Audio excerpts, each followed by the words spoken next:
That seems crazy, I know, but they are the risks that will come along and switch out your lights. Hi everyone, welcome back to Making It Simple. In this video, we're going to be talking about how to manage risk throughout the duration of a project. Risk management is probably the most important thing that you're going to be managing throughout the project. It's the one thing that will have the management look at you and think, actually, this person is really managing this project well. The key behind it is that you're going to be making sure that you see problems coming ahead and you deal with those problems before they manifest themselves in the project. So we're going to deep dive into risk management in this video and make sure that all of the management around you is comfortable with you managing this project. Now, once again, this video is for non-project managers or new project managers or someone that's just looking for some new ideas. Now, when we're dealing with risk management, there are two terms that you really need to understand. One is a risk and one is an issue. An issue is something that's actually happened. So this is a problem that's actually become real. A risk is something that might turn into an issue. So most of the time, you want to be dealing with risks. If you're dealing with issues, it means that you're now putting out fires. You're dealing with something that's actually going on. So the idea is think of it like a whack-a-mole, but essentially your job is to take all of the risks and keep as many of them as from becoming issues as possible. There are tips and tricks to be able to do that. Now, the great thing about having risks and issues is that it's measurable. You can measure the amount of risks you identified. You can measure the amount of risks you didn't identify. You can measure the amount of risks that you identified turning into issues. And you can measure the amount of risks that you managed to mitigate before they turned into issues. So the risk and issue measurement is a great way of stacking projects against each other so that you can learn from project to project and you can have a data source that tells you how well you manage risks across your project portfolio. The other thing to really understand is that risks is a learning process. So whatever risks you identify in this project, whatever issues happen, whatever risks that you didn't identify, they are just learning tools for the next project on. So if an issue happened and you didn't identify, it was something that came out of the blue, that goes into your learning box for the next project that's similar, so that when you open up the next project, you can say, hold on a second, this is very similar to this project. Let's have a look at the risks we identified and let's see how that we handled them. Or what was the risks that happened, or what were the issues that happened that we didn't identify, because we're going to look out for them this time. Now we can add them as risks to this project. Now, the first thing you need to do is identify all of the risks. Now, remember, the risks in this case are the risks of the project not happening. What we want to do is not mix up the risks of not doing the project in the first place. So that's a very fine distinction and very important to distinguish, because when you're identifying and talking about risks and someone says, but there's another risk you haven't considered, it's the risk of not doing this thing because we could be fined. Well, that's a business risk, that's not a project risk. So we need to make sure that we are understanding the right type of risks. So how do we find the risks? Well, let's go back to our previous method, which was to identify the problem boxes. So if you haven't watched my other video about putting together a project plan, click on the link below and that will take you through to the other video. And I strongly encourage you to watch it, because that's a prerequisite to what I'm just about to talk about. And in the previous video, we talked about putting together work streams by identifying all the tasks that you need to do for a project and putting them into problem boxes. So you go back to those work streams and you work with the work stream owner, and you and that person will go down and look at all of the different items, and you can simply ask, what can get in the way of you completing this task? And it could be anything. It could be people might be going on holiday, you might be losing someone, it may be that people don't have the right skill set, it may be that resources are being sucked up by a different project, or it could be that there is a power cut. whatever might be getting in the way, you identify it with that particular work stream owner. You can go through work stream to work stream and have the same conversation with that work stream owner and just figure out what's going to give you a bad day in that particular work stream.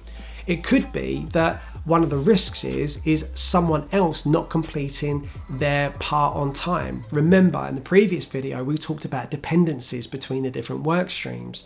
So you have a conversation with the work stream owner, and essentially you together figure out all the different things that that's going to get in the way of the project. And remember, you don't talk about business risks, you talk about project risks. What is going to stop you from completing that work package?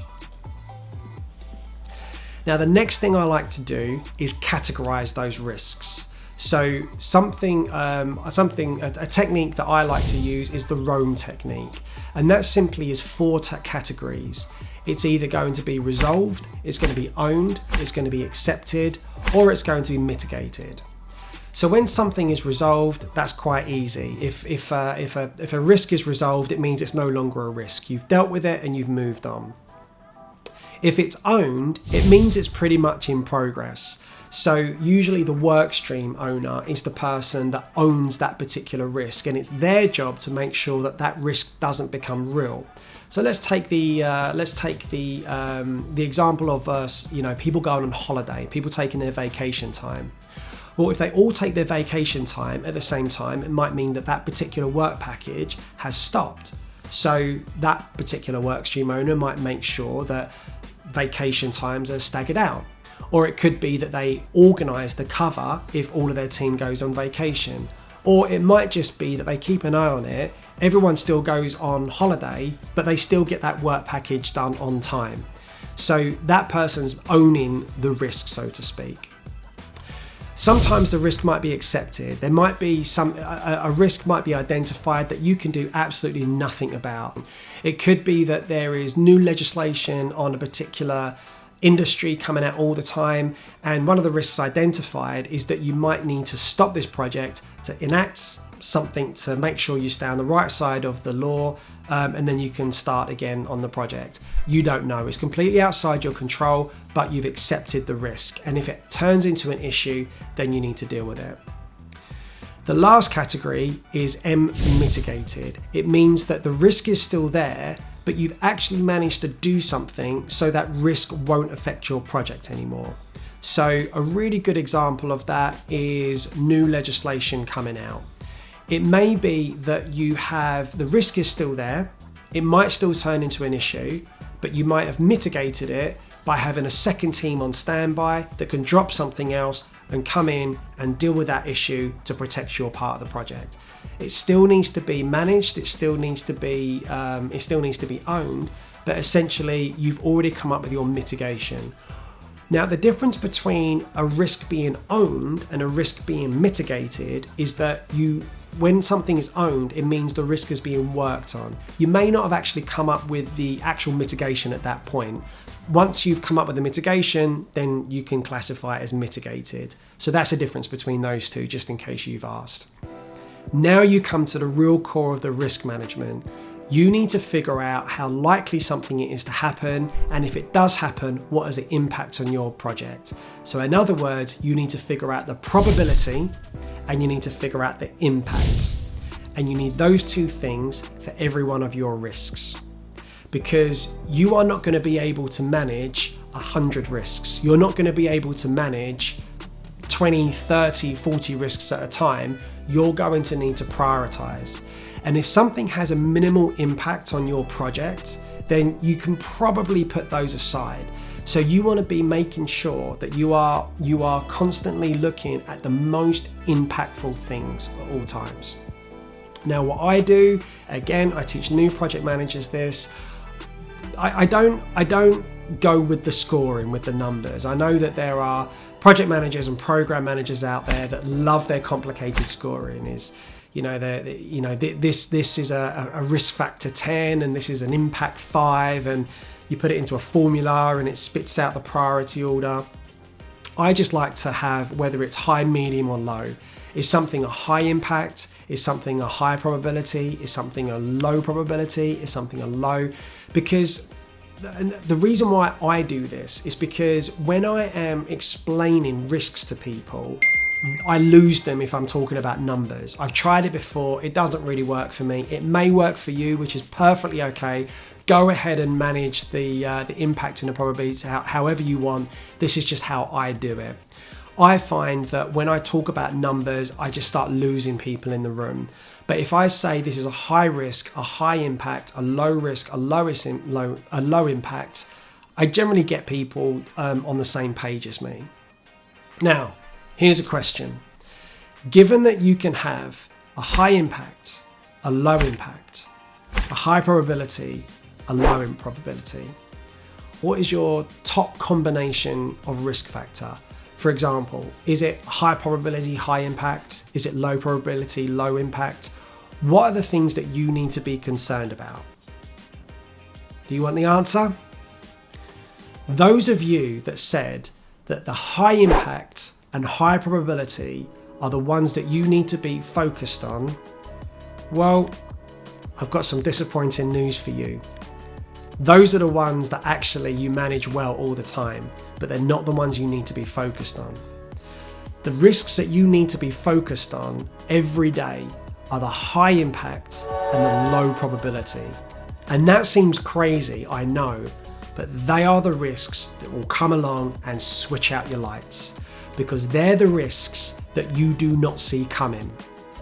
The risks, when you have something that's high impacting, in other words, it can stop your project dead, you really focus on those. When you have something that's very, very likely to occur, then you always have them in your mind. So you're always looking at, those particular risks. You have them in your mind every day. You're always talking about them.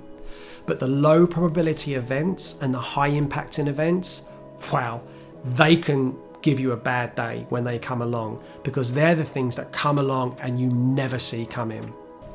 How do you prepare for those? Well, the answer, unfortunately, is simply experience. You will take your learnings from each project to each project. And every time you have a similar project, if you've gone through enough projects in your life, then you will know what those low probability events that can come along and give you a really, really bad day. These are the ones that you're adding in. The thing about low probability and high impacting risks is that most of the time they come along and they're issues before you've even identified them. The only way to combat them is to make sure you write them down, you learn from them, and you take them into your further projects. Guys, I really hope you enjoyed that video.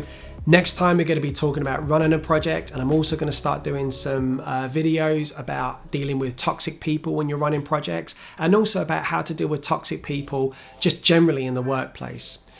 Like I said, I really hope you enjoyed that video. Please subscribe and like, and make sure you get the notification of the next video coming out, and I look forward to seeing you guys soon. Have a great day.